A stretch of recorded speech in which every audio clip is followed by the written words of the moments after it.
Welcome. I'm Pamela Rickia from livingjoyfully.ca, and today I'm here with Akilah S. Richards. Hi, Akilah. Peace, Pam. Hey. I am so happy to have you back on the podcast, and this time we're going to dive into your most recent book, Raising Free People, which I absolutely loved. So to get us started, can you share with us a bit about you and your family and what everybody's interested in right now? First of all, thanks for the invitation again. We had such a great conversation last time, and I'm looking forward to however it unfolds this time. So thank you for asking. So I won't go too much into the basics because there's another episode y'all can listen to with that, and you should. But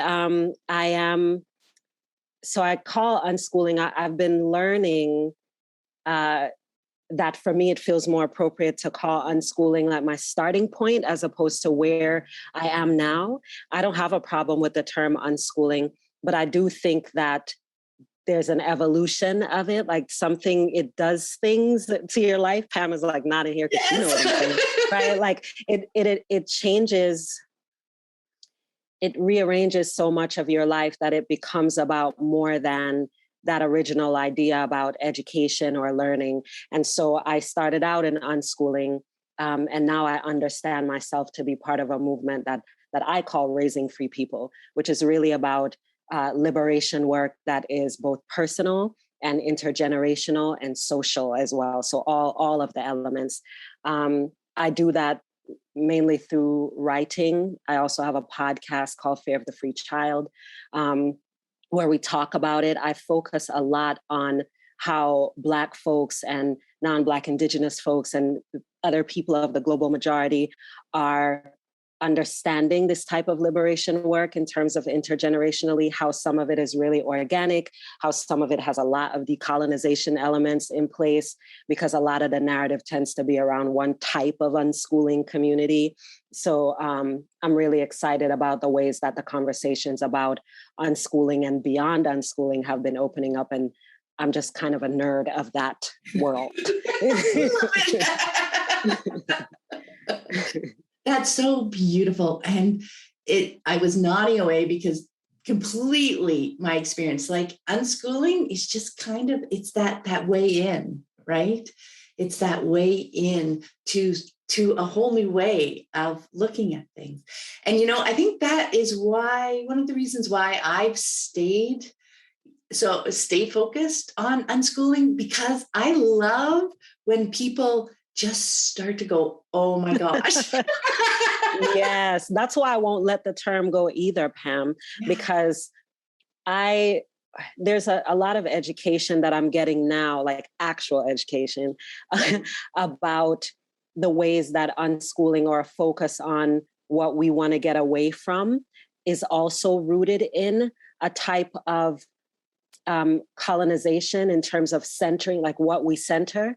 However, big letters, HOWEVER. However, for many of us, that's what we need first. Sometimes hearing the term unschooling or listening to your podcast or listening to mine or so many others that are doing this work because it's so personal for them, and then they, shout it out.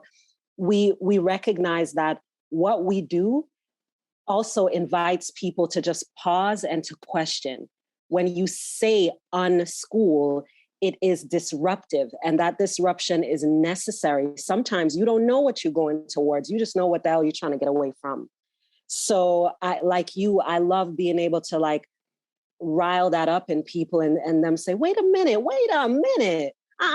Right? Like, so we start there. And that's what I love about it too. Yeah. Okay, so I want to share the definition of unschooling that you had in your book. Okay, so you wrote, unschooling is a way of life that is based on freedom, respect, and autonomy.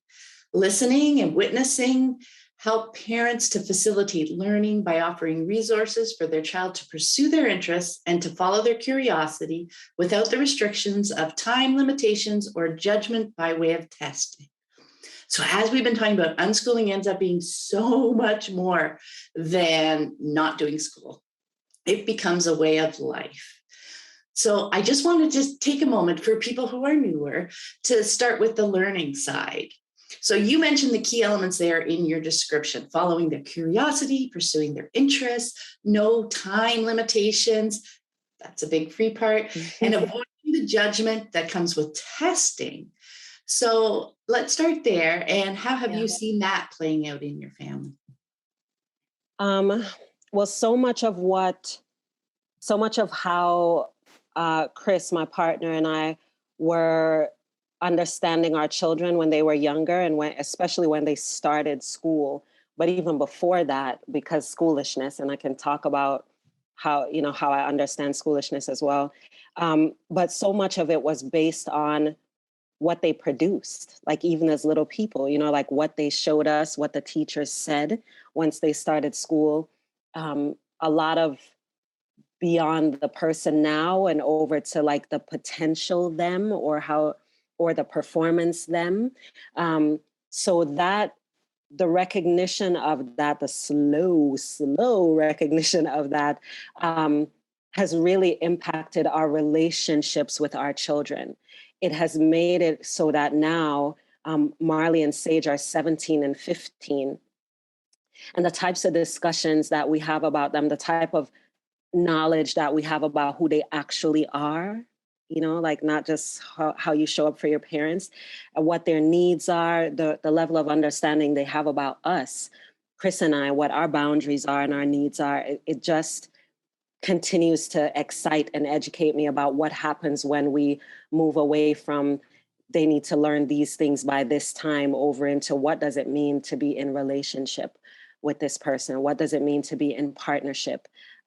How do I listen, to a child as an adult? What am I listening for? Because I used to be listening for what to fix, what to instruct, what to guide. And through the process, it has impacted us to recognize, actually, we need to listen oftentimes for guidance before we can even decide what to do, like their guidance. So that's really the biggest impact has been around our relationships with each other. Everything from boundaries, right, over to like how we communicate. And that's really been the best reward, because at 17 and 15, I'm getting to know like, a whole lot about these humans in ways that can really take me back in my old bag of like, you will do this or you will not do that. And then create a distance between me and the human in a way that is not actually natural. It's not necessary. It's not healthy. And it doesn't go in the direction of the type of world that I want to be in and participate in. So that's been the biggest thing. Yeah, I love that, because so quickly when you start thinking about it and pulling it apart, you realize that the curriculum, the whole like what somebody should know by what age really, really doesn't fit with being a human being in the world, right? I mean, those so quickly you see that learning, it happens, it's awesome, but it's a byproduct of Exactly. being and playing and doing when they're free to choose what they are interested in doing. The learning just shines through, and like you can't even stop them. I mean, why would you? But ask to say, well, what are you learning now? Like, exactly. I'm so out of the moment to think. Exactly. Right?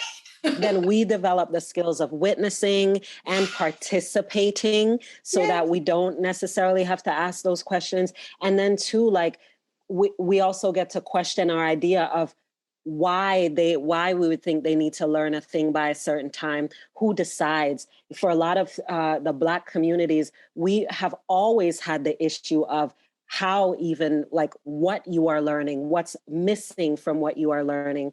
The idea that no matter where you come from and what your background, there's this one idea of what learning is. And if you don't fit it, you're the problem.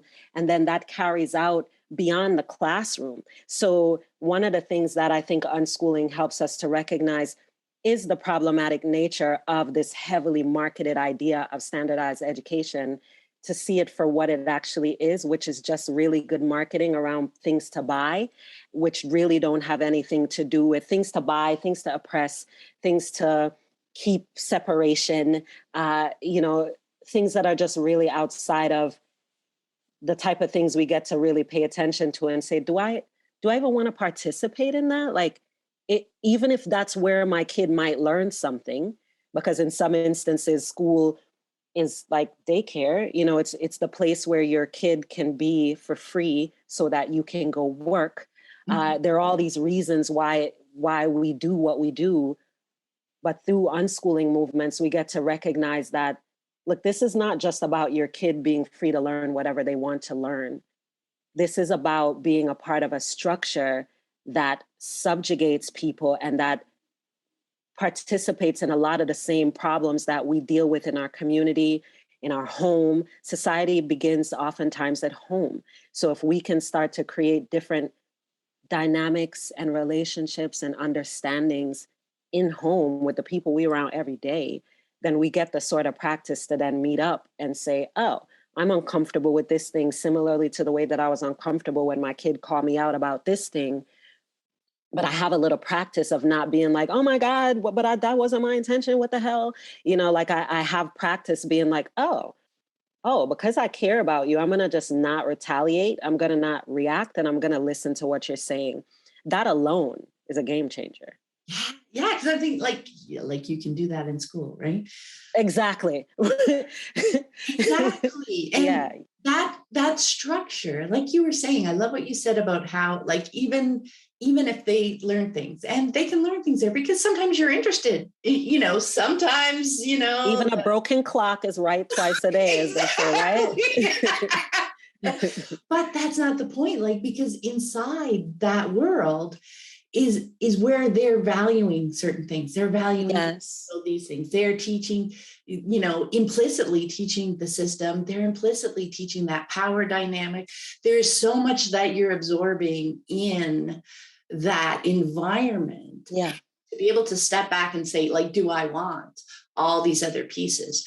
And then, you can also do the work to not bring, if school needs to be part of your life, or is chosen to be part of your life. Yeah. You can still do the work but it's extra work. Right. And some of it you won't always be able to do.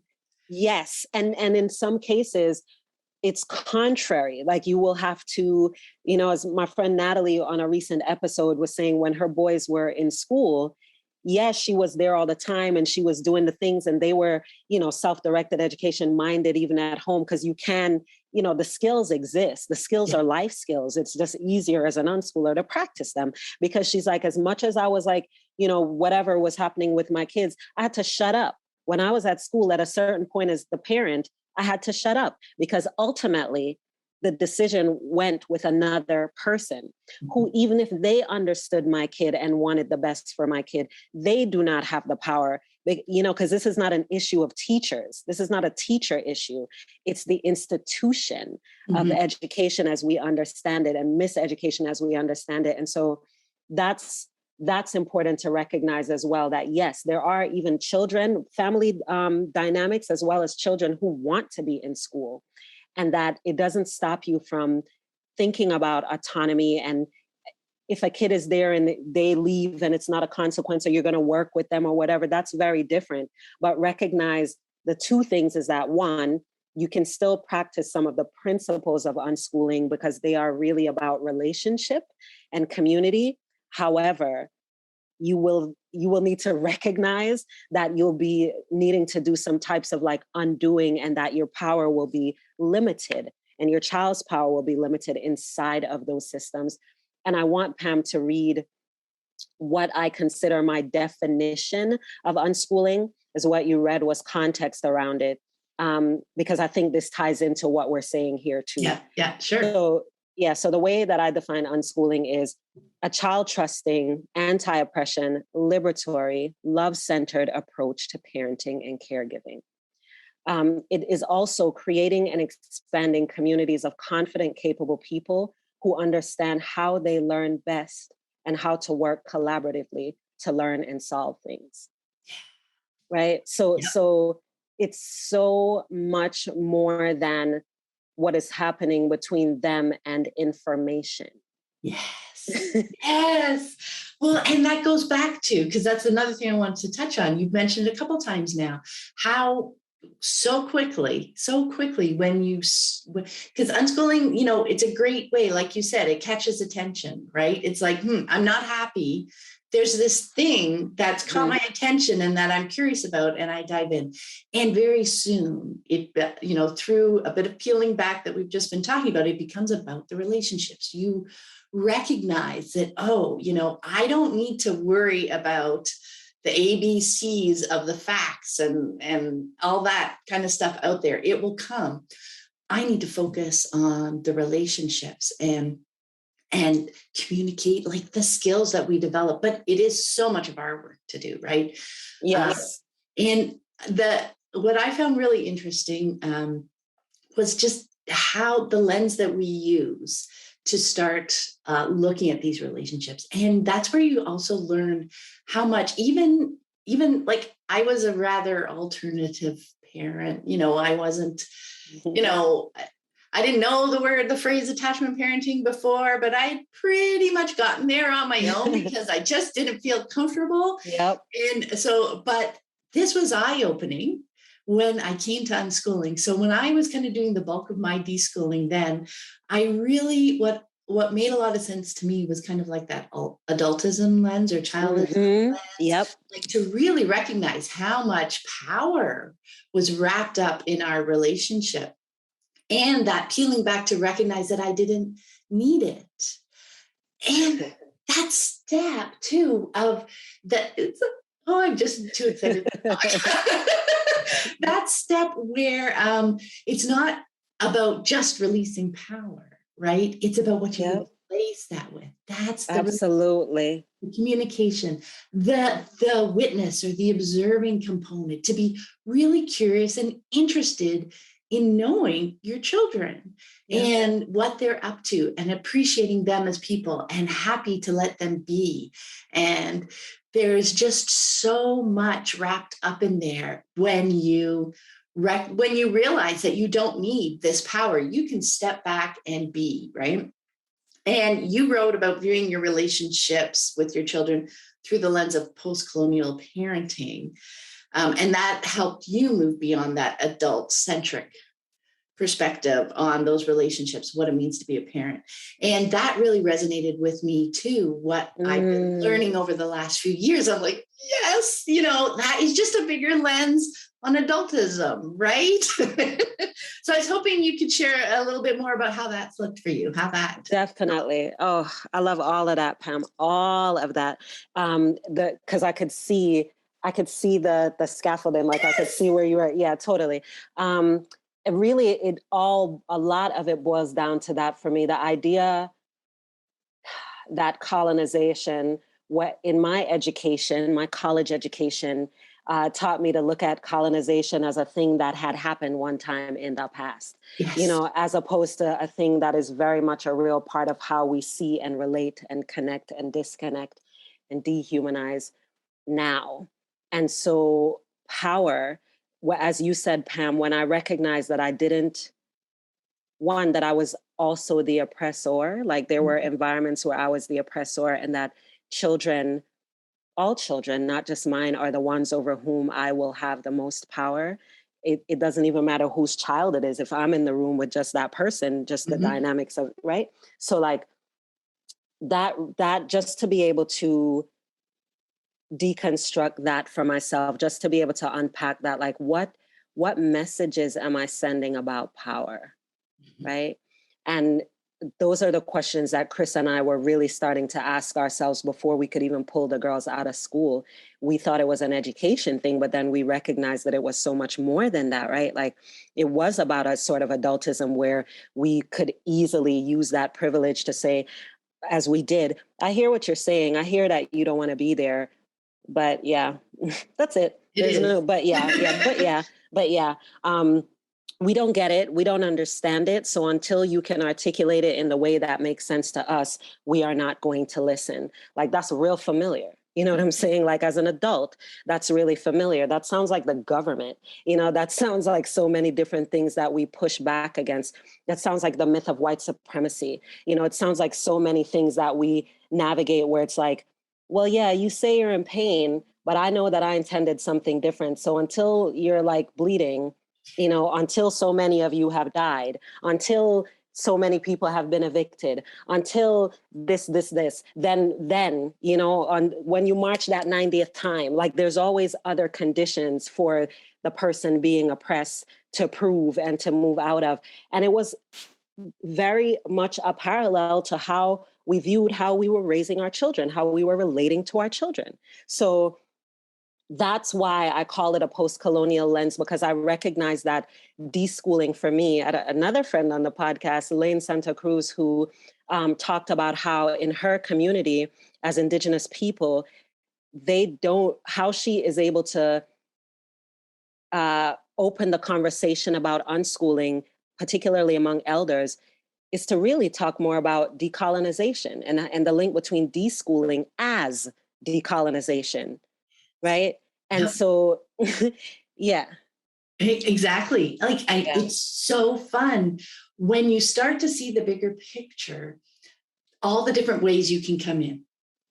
This is fascinating about the unschooling community. There are people with wide ranges of experiences that show up here because there are so many ways in and into explore, right? It is really fascinating. I'm trying to remember what piece there I was very excited about. I can read in the meantime. I have a definition also of deschooling, which I love. So maybe we could splice that in there. Sure. Yeah. So especially because I know that when I first started out back in 2012, and I wasn't really an unschooler then. We were exploring, we were definitely doing school at home, which is pretty normal. A lot of people end up, right? And you get to learn. And I say you move from process to practice over time, or we did. But I learned to recognize deschooling not necessarily as just like a thing that you do to get out of the mindset of the classroom learning, but really broader than that. So I say that deschooling is shedding the programming and habits that resulted from other people's agency over your time, body, thoughts, or actions. And it is also designing and practicing beliefs that align with your desire to thrive, to be happy, and to succeed, right? Because it's completely out of that mindset of like, what do I accomplish? How do I prove? How do I convey? Over to what does it mean to have agency over my time and my energy and my body? How do I get in the way of other people having agency in that way? And what do we do with that information? It's a very different thing that leads us to a lot of the same things we think we pick up in school. Yes, I love that. And that absolutely reminded me where I wanted to go with that as well. Yes, nice job. So helping them explore their agency, but that is our deschooling work. Like there's just so much as we pull that apart and we come to recognize what you were talking about before is that with our previous relationships with our kids and the power that we're using, we are just showing them, and we don't even realize that we're showing them that this is an okay dynamic. Yeah. And that this is the way they're going to interact, or they have to interact with every other institution or situation or company or whatever that they show up in the world with when they grow up. Absolutely. Yeah. So you're like the first teacher of that. Yeah. Which is on purpose or not.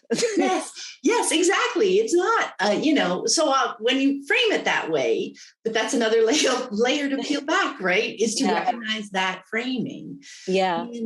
And our experience with our kids, with this new kind of dynamic with them, it really gives us the experience that this is a way we can live. Exactly, Pam. It puts it into practice. Yes. We can practice it. We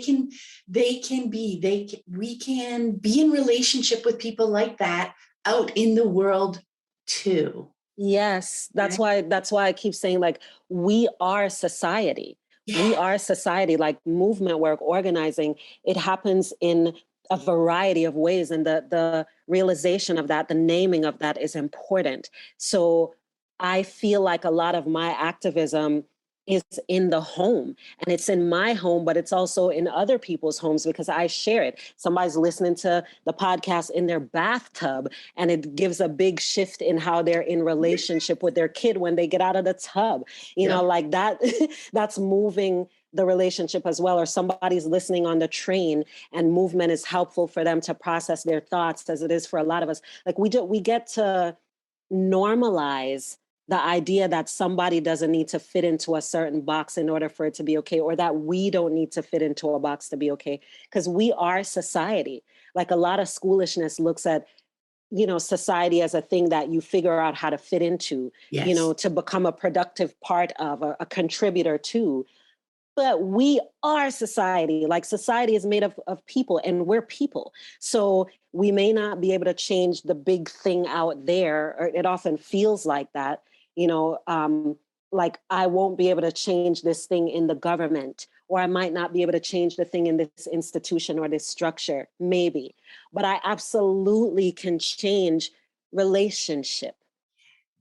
And so that's what's so heartening for me about the unschooling movement, is that it doesn't just challenge us to move away from, it challenges a reimagining and a recognizing of the ways that you said that we could actually just be. I don't need to be different to talk to you. I don't need to sound different to talk to you. What would it mean if I said a thing and you didn't understand it? And then you said, what did that mean? And I told you. Like, Yeah. we don't have to pretend. Just those simple things for me, Pam. Like I didn't, they are simple things, but they just didn't occur to me in that way before, in that schoolish mind. It's almost like I didn't have permission. No permission, no choice, no agency. I think Yep. that is something that we come to recognize. Oh, like the world's not going to fall apart if I make a different choice. I don't Yeah. have to do the fit in path, Yep. right? Like, because we just kind of absorb the idea that, oh my gosh, if you don't fit in, follow this one trajectory, everybody, your world is going to fall apart. Yeah. We come to recognize that, oh my gosh, I can make choices that fit better for me and my family, that feel better for us, and I can bring them with me out in the world. And you know what, I don't mind a side eye here or two, because that's just a little seed planted that, look, I didn't explode. Exactly. No, really, really, really. That's why it was so important for me in the title of my book to use the word healing.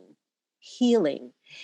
Unschooling has been healing work, because exactly that the example you just gave of, I can take it out in the world, and what it means to show up more as myself in the world is healing, because hurt people hurt people. We know this. And that this is why it's important to name, for me, to name also the idea that in unschooling, you do not first have to like be healed or deschooled or knowledgeable about whatever the hell before you do it, or before you call yourself that, or before you actively explore it. That is a schoolish idea. There's no right curriculum, right? There's the listening, because I get the question all the time. So then what do you do, in unschooling as a curriculum? And I understand, especially if you haven't been exposed to it, I understand the question, but I'm very excited about making that question weird, because, and by making it weird, it would mean that more people were really clear that unschooling meant that you were actually designing what made sense for you, and that curricula could come and go, because it's not that it needs to be devoid of it, but that we are not centering it or attached to it, and that we have permission to experience, like, even if we don't know what would be different, like, experience is allowed. You can heal your way towards emergent structure, towards life design. You don't have to have it first. Yes. Oh, I love that. I love that. There are just so many things popping in my head. So the thing is, I love the way you said you don't have to center, curriculum or anything, because people, when they come to unschooling, they are so fearful of being judged too, right? Like, oh my, I can't use curriculum, I can't touch it. Yet what that all the deschooling helps to do is, like we were talking about before, not valuing certain pieces of information or Yep. styles of presentation or anything, not valuing that above anything else. And what it comes back to is the relationships, right? The individuals, the people. Somebody want to try it. Do they enjoy it? Do they like it that way? Conversations are Yes. generated just from that engagement with it. And you can take Absolutely. it or leave it, no judgment, no value one way or the other, except for the value that it has to the person, right? Exactly. Yes. And the capacity to have that be a vehicle for building trust, Yeah. because that's what a lot of unschooling is about. Because when we talk about deschooling, especially if it's, for families whose children are in school, I think everyone can be deschooling, but specifically in the context of leaving school, right? Yeah. We sometimes the curriculum can be useful because that's what you know as a form of observation. So you say, all right, we're still going to do this thing, if especially if it's something that the child isn't opposed to. But a day that they don't do the thing you say, or they say, oh, this actually reminded me of this thing, and they're paying attention to how you react to that. Whether you react or respond. Can they trust you with what they are discovering about themselves? Can they trust you with who they actually are? Because typically, as a schooled parent, one of the things that we might not even recognize we do is we remove our trust. We are not trustworthy because we only are talking to our children and talking about trust from the context of school or studenthood, right? Like, I trust that you're doing a good job because you got an A. Yeah. Right? Like, that's how that's connected. Or because the teacher said you weren't disruptive, then I trust that you're doing your job. But if you tell me that you're interested in, I don't know, making YouTube videos about nail polish, and then I react like, what the hell? How is that educational? Or ask you questions that are about, shutting your thing down, then I don't even know, one, I don't trust you with what I'm interested in. And then I begin to not trust the thing I'm interested in because it's been invalidated by somebody in power in my life. So sometimes it's okay to be like, well, I don't know where to start. Maybe we just do this homeschooling curriculum that my friend said was awesome. Okay, but put it in front of them and say, tell me what you think about this. Are there parts that you like? And listen so that you can become trustworthy, because the more you do that, the less you have to guess about what they're interested in, because you can tell either they're going to give you words or you're going to have body language, which is even better communication because words can be so restrictive. But you basically get actual language and practice being in relationship with people and their interests, including your kids. So they trust that. And now you are really then curricula. If a kid wants that, because one of my kids was really into that, it can be designed based on interest and trust as opposed to, coercion and, like lack of consent and outside ideas. Yeah. Absolutely. It's just about choice. It's just about exploration. They're learning about the thing as much as they want to, but they're learning so much about themselves and how they want to explore something. Yeah. And, okay, I want to take your question asking, because you talk about that in the book too. These mad question skills. And I think that's where it's at, because to your point, completely, that's where the trust is built. Not only is that where we learn more about them and the things they're interested in, and that's all lovely, but that is where that's the foundation of your relationship is built there. That trust, that respect, that curiosity about them as a human being, and the ways we can support and help and all those beautiful, beautiful things. It's just so important to not assume, like you were saying, not assume that our way is the right way, not to judge that they want to make this video about nail polish, right? Yep. And instead ask the kinds of questions that just really open up the conversation. Yes. And you know what? I found so often, certainly, absolutely at the beginning, that I had so many preconceived judgments, that when they would come with that suggestion, I'd be like, oh my gosh, where's the value in that? Totally. Or try to take it over. My thing was, yeah, but then if you do this and this, and blah, blah, blah, blah. Like I would just take it over. And then I was like, why don't they want to talk to me? Yeah, completely. And yeah, mad question asking, shout out to Notorious B.I.G. It's from his song, but it's so important because we ask questions of them. And also, to your point earlier, Pam, about so much of it being our work, we ask questions of ourselves. Why do I need this to look like this? I wonder why I invalidated that when I recall when I said this thing to my dad and he did this and it really hurt me. I wonder. What if, how come, like for ourselves, not necessarily to them, because those questions, oftentimes my questions come from my reaction to something. I've talked a lot about the things like when my oldest was like, can you knock instead of just opening my room door? Like I almost flipped out from such a simple question, because back in my day, if I told my mom, blah, blah, blah, blah, and I was able to just like question my way to just like apologizing to my kid, like, bruh, that was not even about you.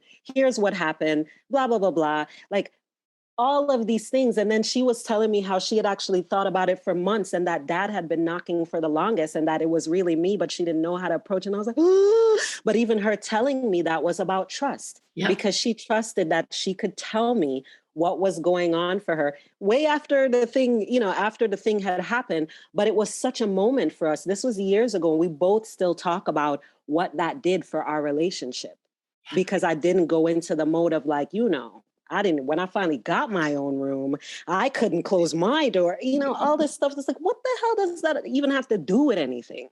I know it's so much of our layers to peel back, but it feels good to do that work and to recognize the baggage that we're bringing forward and to recognize it's a choice and to actually think about it, ask ourselves questions and say, who do I want to be? And that's the liberation in there, right? Exactly. It frees you from this idea of who you've been over to the practice of who you want to be, how you want to be, in relationships, who you are in your society, including the one at home. Am I the person that everyone's tiptoeing around? Are they lying to me because of how and not that the lying is okay, but what are the dynamics in play here that make that feel like the safest option for my kid, as opposed to why are they being a liar and how can I fix the lying? Like just all these different things that you get to be like, oh, I feel like I learned to ask better questions, because I still have a ton of questions, but they're just better questions. They are, because they're, something that I think was in the network we talked about recently, like don't ask questions that you know the answers to. Like that would be an early step. Like, it's like, oh, I peel back that layer. If I know the question, I've got some ulterior motive behind that question. Totally. It's not just, I'm curious about what's going on. The other piece that you mentioned in passing there that I wanted to pull out is when we're in a relationship with other people, it is common for things to go a bit sideways. Like when we're asking questions, maybe they take them a different way than we intended, or they go in a direction that's really unexpected for us. And that is totally okay. I remember reading an attachment parenting book a while ago now. It says like 50% of our interactions, with our kids go a little bit sideways. And that's okay. It's the reconnecting, the moving through that, the kind of repair piece. That's where the trust is built, right? Yeah. So much, like if everything's going easily, yeah, sure, everything's great. It's when something goes a little bit squirrely for a moment. Exactly. Being willing to walk back in and say, oh, that wasn't about you at all. That was about, something else from the past. I thought about it for a minute or whatever, but that's where real conversation lives, isn't it? Yeah. It is. We have to learn more about ourselves and ask ourselves questions so we understand ourselves enough that we can come to those conversations with some of that knowledge, right? Yes. And it's the skill sets that builds, because even if because we're humans together. We are peopling together. So no matter who the other person is, they're not you. So there will be differences. That's pretty normal. That's another thing that I think is very like unnatural, but very normalized and very schoolish. The idea that things fit, everything fits into a thing, and that if we just say the right things at the right point with the right therapist and the right books, then our relationships will be some idea of what relationships are supposed to be. And the reality is that even that idea of things being sideways, that's just nature. Like things go in all the different directions. That's important. When you think about any form of recovery, I've been so excited about the ways that Raising Free People work is showing up in spaces that I didn't even think of, and the ways that, and one of them is in recovery spaces where people are really talking about how, I'm saying it's not necessarily about having this perfect end result. It's the skill sets that you build for your moment by moment practice. It's not about this destination, right? Like we do this destination peddling. It's not about a destination. When things are off, when things are awry, when a conversation goes all the way south, not even a little bit sideways, like upside down, flip it, all of it, break it open, the skill sets that we develop, even if we are not able to use them to repair that particular conversation or relationship, are now skills that we have, skills that we need, skills that are really, really atrophied in our society because of schoolishness and colonization and all of these other things. We get to learn, for example, to be okay with discomfort, to be okay with like, I'm going to ask my kids something and they're going to make that face, and I'm not going to make it about, well, why did you react that way? We recently did this fix your face parenting challenge where we're like, if it wasn't about them needing to show up perfectly too, because I'm only doing that with kids, because if you were upset, I couldn't be like, Pam, I don't like how your face is looking. It's making me uncomfortable. Fix it. Right. These are some of the things that we actually do. And that's normal to us. Another parent isn't like, why would you do that? But we now develop the skill to say, wait a minute, if they are actually honoring in this instance, they did actually take out the trash. Yes, they didn't even take their headphones off and they didn't give me eye contact. So what? Like, so who am I, the queen, where I need you to be like, yes, I shall excitedly. All done. Right? But it's a real thing. Like, it's not even such a small example, because a lot of discord in the home is about chores, for example. And really, it's not about the chore. It's about the idea of an attitude, the idea that if I'm at my job and my boss tells me to do some BS, I can't make my face up. So I don't want you to do that because you need to get a good job, right?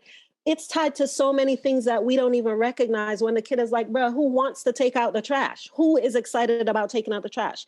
Not me. What do you need from me?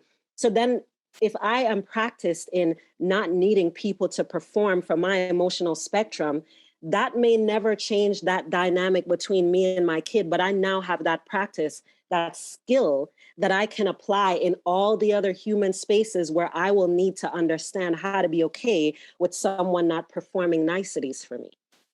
Yes, yes, I love that. I love that.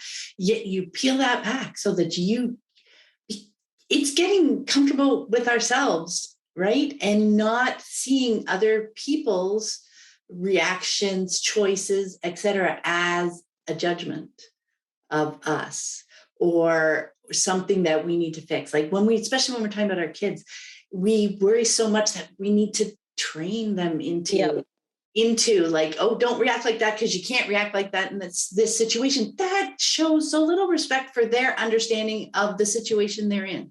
It does. They will know various, when they're at work, they understand the context and the choice. Like they will have thought about why they chose that work. Yes. And you can speak to them about that. You can ask, those are better questions, as opposed to, why are you doing that?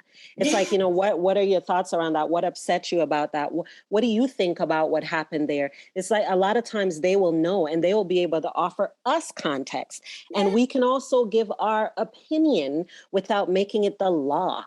That's the other thing that I'm seriously still unlearning that, like, with my kids, my perspective, if they trust me and it doesn't mean that that's the thing they're going to do or that they agree or that that's even the point of the conversation. It's that I'm Exactly. learning to trust their ecologies as well. And I am part of that, but I'm not it. Yes, yes.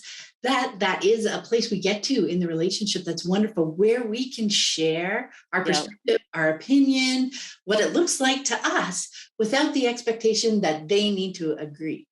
Yeah. And that they feel empowered to listen, to hear what we say, to consider what we say, and then make the choice that works best for them. Exactly. That's the real metric. Like one of the things, and I'm sure you get this often too, and tell me if you don't, where people are like, well, essentially looking for measurements, like metrics, like how do you know it's working? How do I know? And I remember having that question early on too, like, are we doing this right? What is this even? Before I even heard about the term unschooling, like what are we doing? The metrics are in things like that. It is measurable. And it's measurable not in the grade that they're getting or, how they perform in comparison to other people, but are they listening? Do they want to listen to you? Do they want to offer insights? Those sort of things.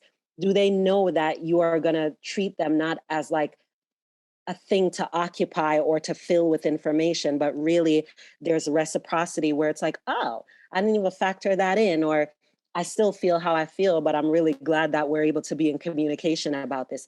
It's such a different vibe, you know? It is. And we do get that question a lot. And for me, I just try to point them back to the relationship. Right? It really Yep. is about look at the relationship. Are you feeling connected? Is there trust? Like, and then it's just if you're worried, am I doing enough? Is this really working? It's time to focus back on the relationship because chances are you've disconnected a little bit, and you're busy with your things. And absolutely, that happens sometimes. Again, Of it's not the course. judgment, right? It's not because when they say, "Am I doing it wrong?" you can feel the judgment and the worry in that. Absolutely. Like, Yeah. refocus on connection. What you were talking about before, like looking at it's not about deliverables per se, right? When you're talking about how do we measure it, it's the process. It's Yeah. looking at the release, Absolutely. the connection, etc. Yep. I love that piece and bringing it back to that. And in that trust piece too, in our conversations, it's important that they be able to, call us out, to be able to tell us when things are looking squirrely or just not feeling Yes. right to them, because That's that's the education. point, right? Yes, that is education. I keep saying it's kind of tongue in cheek and like, or maybe elbow to the side. I'm like, yeah, real education. But that's that for me. Those are the ways that I define education. They educate me. I sometimes educate them because we are in relationships. And when you are in relationship, in right relationship, education is this mutual, natural, as you said, a thing that you can stop it if you wanted to. It is just a byproduct of being in relationship, in right relationship, because you can be in all kinds of relationships, that you really get to notice what to do. It is emergent. You don't determine it up front. You learn how to listen for that person in that time where they are in that moment.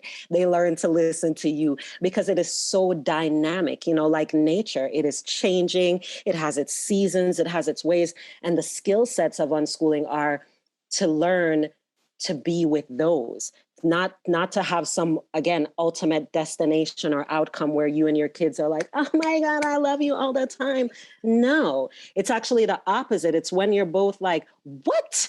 But you can still be in healthy relationship with each other because you have the skill sets to trust your practice together, to trust that you could be in your corner of the house and you're in your corner for 3 days Mhm. because you're stewing and you're processing. And then you come back together without weaponizing your emotions because you've had that practice, you've had the time. These are the skills that I think we are just starting to talk about on a large scale because we are not so occupied with schooling in the same way, which, it came from this massive pandemic. Oh my God, who'd have thought? But it has those elements, those breaking aparts that I think we needed. We needed because more people are now looking at their children outside of the context of studenthood because they have to. Mm-hmm.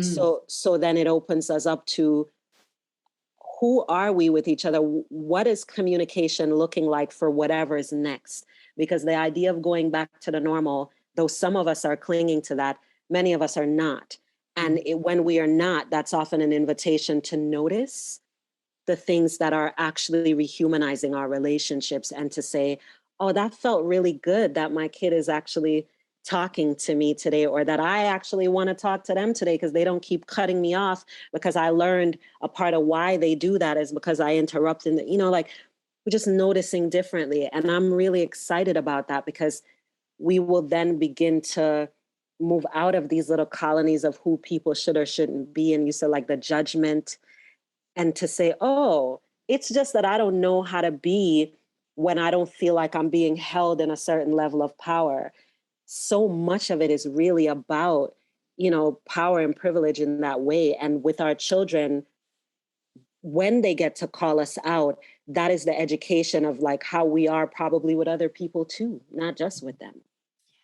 Yeah, I love the way you were describing that process. Two things, because number one, you were talking about the destination. And I think another layer where we peel back is to realize it's not about, okay, let's try and fix all these things. How do I need to be so we can finally be this place where we're all nice and happy and la, la, la, la, la.